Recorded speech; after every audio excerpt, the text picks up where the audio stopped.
Today we're putting the current iPhone 17 head-to-head against last year's iPhone 16.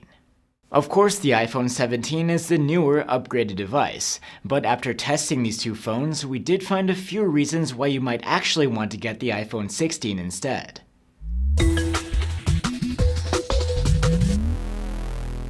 Weighing these phones in hand, the iPhone 17 is slightly larger and heavier, but it's supposedly more durable, with higher tier reinforced glass. And perhaps the most notable change that the iPhone 17 brings is an upgrade to the display tech.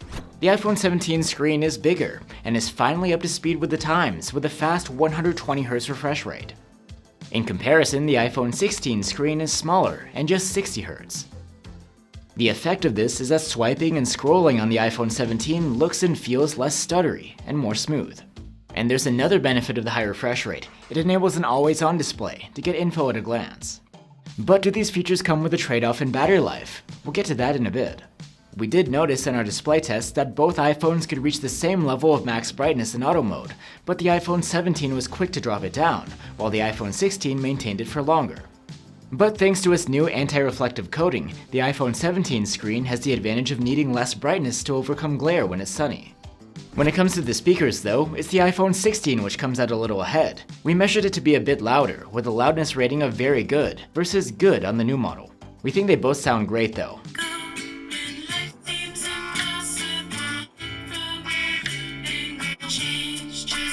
The iPhone 17 has a base storage tier of 256 gigs versus 128 on the iPhone 16. That's double the storage, which could matter to you down the line.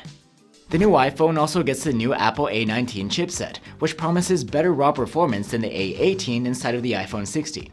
As a result, the new iPhone outperforms the old one in benchmarks, earning significantly higher CPU-based scores in our tests. However, when it comes to real-world gaming or heavy tasks, the iPhone 16 feels just as responsive to me. The iPhone 17's battery capacity is very slightly larger than the iPhone 16's. Still, in our battery life test, the iPhone 16 comes out on top overall, and it's notably better in the web browsing test in particular. So after all, there is a trade-off with the new higher refresh rate. However, the difference isn't night and day, and the iPhone 17 does have solid battery life in its own right, especially in gaming and video playback, which we test at 60Hz.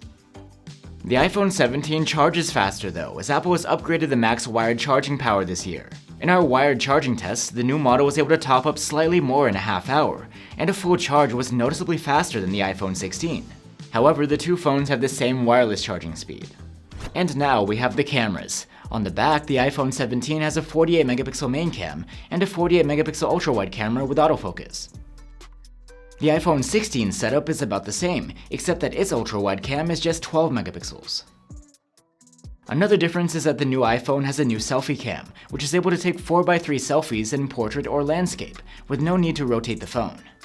So let's start off with the selfies. The iPhone 17 comes out on top, but only because of the more flexible framing. Other than that, both iPhones take nice-looking, sharp selfies. And here's a look at 4K selfie videos taken with either phone. Now the main cameras. Quality-wise, the two iPhones are quite close, with the same rendition and dynamic range. When it comes to 2x digital zoom, the results are great either way. Sometimes the iPhone 17 has the edge with very fine detail, but only if you're into pixel peeping. At night, the main cameras of both phones do an equally commendable job, with great detail and dynamic range. The iPhone 17's new ultra-wide camera's results aren't much different from its predecessors. The higher resolution gives you only a minor increase in resolve detail, and the general rendition is quite similar. At night, neither ultra-wide does a great job, but the new model has the option to toggle on a night mode, which is slow, but improves the results. In good light from the main camera, both phones record excellent 4K videos. The quality is equally great either way. The ultra-wide camera's videos are very likable from both phones. After dark, the main camera footage comes out nice from either iPhone, and 2x zoomed video is decent. The Lowlight ultrawide video isn't great, but it's usable. So, that's the new iPhone 17 versus last year's iPhone 16. These two phones share plenty of features. You get about the same design. The iOS 26 software experience is identical, and the rear cameras are pretty much the same. The new model brings that larger 120Hz display though, with an anti-reflective coating. The base storage is larger. There's a more powerful chipset, and there's the new selfie camera with a multi-aspect sensor. The iPhone 16, on the other hand, is still competitive. It offers better battery life for calls and web browsing, as well as louder speakers than the iPhone 17. And as the older model of the two, it's less expensive. So in the end, if you don't need the high refresh rate or the new multi-aspect selfie cam, there is merit to going for the iPhone 16 and saving a bit of cash along the way. Thanks for watching, and I'll see you on the next one.